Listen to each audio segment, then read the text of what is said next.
Hello again, third grade, and welcome to lesson 12-8. This is the last lesson uh, in topic 12, and it's titled Make Sense and Persevere. Let's go ahead and watch our short video lesson for this, and then we will jump into our notes and our guided practice as always together.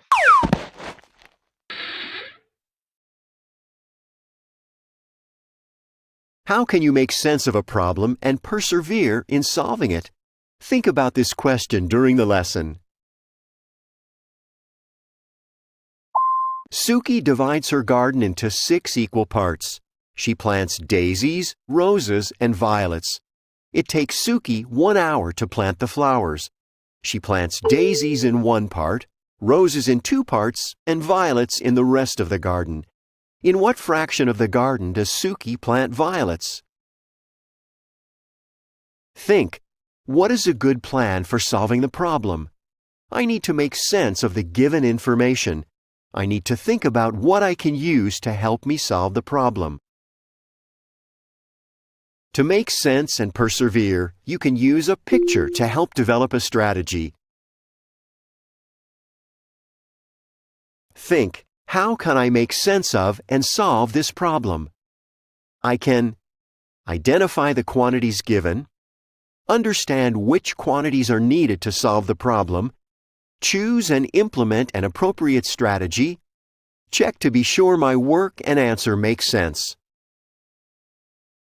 Let's look at the given information again. Suki divides her garden into 6 equal parts. She plants daisies, roses, and violets. It takes Suki 1 hour to plant the flowers. She plants daisies in 1 part, roses in 2 parts, and violets in the rest of the garden. Is there any extra information? Explain.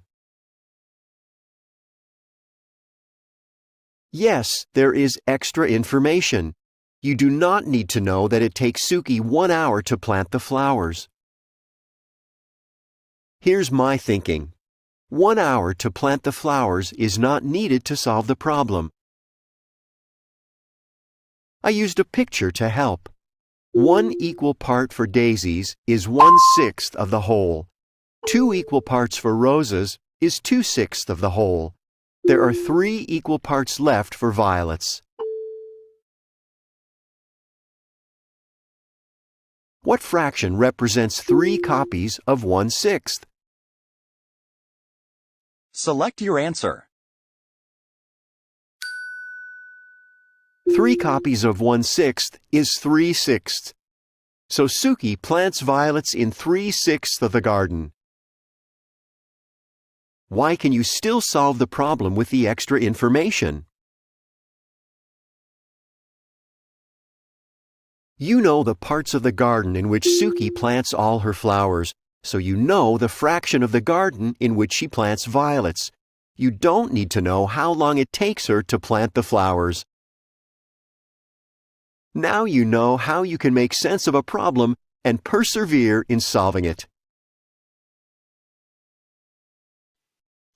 All right, let's go ahead and get to our notes and our guided practice. So here you're seeing that we're going to run into questions that may have extra information. We don't need the extra information. What could happen sometimes, though, is we may get something that has not enough information as well, and we need to know how to handle that. So let's take a look at some examples. So we need to stop and think, what is a good plan for solving a problem? Well, first we need to make sense of the information that we've been given.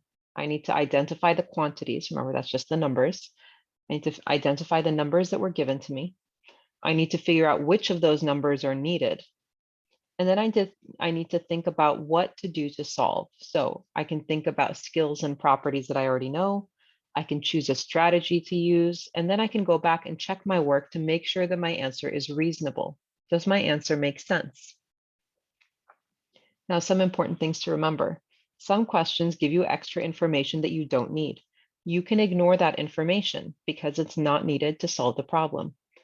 The other thing that can happen is that some questions might have missing information that you do need. Now, if the question allows it, and for this lesson it will, you can make up reasonable information to fill in for that, whatever was missing, and then you can use that to solve. As long as you're picking something that's reasonable, you'll be fine. So let's take a look at our first example. Our first example says 3 friends painted a mural. So that's just a really big painting. They divided it into equal parts. The first friend painted 2 equal parts. The second friend painted 3 equal parts, and the third friend painted the rest. What fraction did each friend paint? So let me stop and think about the quantities that I've been given. I know that friend number 1 painted 2 parts. Friend number 2 painted 3 parts. I don't know how much friend number 3 painted. Now here for this question, I don't have enough information because I don't know how many equal parts there are in all. It told me that they divided the mural into equal parts, but it didn't tell me how much. So for this question, I can make up a number of equal parts and then use that to work through and solve the question. So I can say, for example, there are 6 equal parts. That would leave 1 part for the third friend. If the total is 6 equal parts, then friend number 1 painted 2 out of the 6 parts, or 2/6 of the mural. Friend number 2 painted 3/6 of the mural. And then friend number 3 would have 1/6 part left over of the mural, because 2 of the parts plus 3 of the parts is 5 of the parts. And it would leave 1 more piece for the third friend to make all 6 of the 6 parts. Now let's take a look at another example. Here it says, Gavin divided his notebook into 8 equal parts. He plans to use 3 parts to take notes for math and 2 parts for reading. He has school from 8:30 a.m. to 3:30 p.m. What fraction of his notebook does he have left?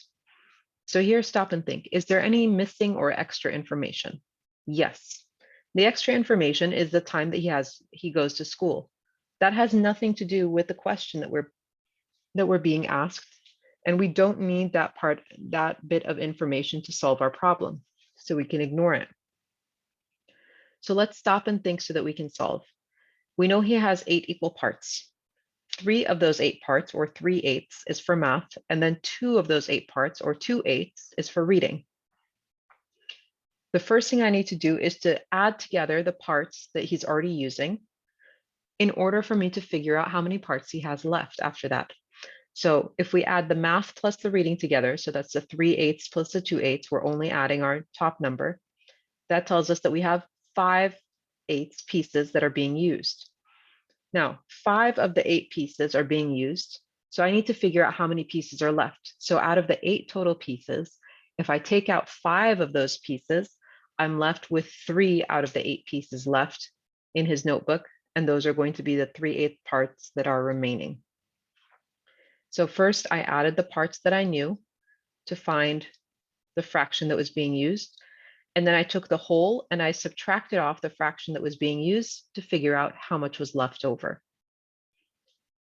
Let's take a look at our guided practice questions.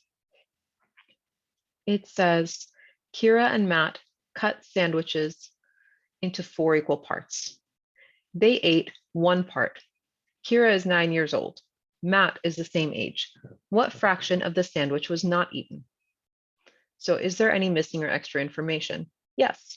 The extra information is their age. We don't need their age to figure out how much of that sandwich is still left over. For number 2, what do you need to find out before you can solve? Well, I need to find out how much they ate all together. So if he ate 1 of the 4 pieces and she ate 1 of the 4 pieces, together they ate 2 of the 4 pieces, or 2/4 of the sandwich. Now, in order to solve, I need to think about the whole sandwich. The whole sandwich, we said, is broken into 4 equal parts. So 4 of the 4 parts. And they ate 2 out of those 4 parts. So I'm left with 2 parts left over. So 2 out of the 4 parts were eaten and 2 out of the 4 parts were left over. So that tells me how much of the sandwich was not yet eaten.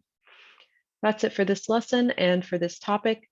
Please make sure you review very carefully so that you are ready for your topic 12 test. If you have any questions, let me know. Otherwise, I hope you have a great day. Take care. Bye-bye.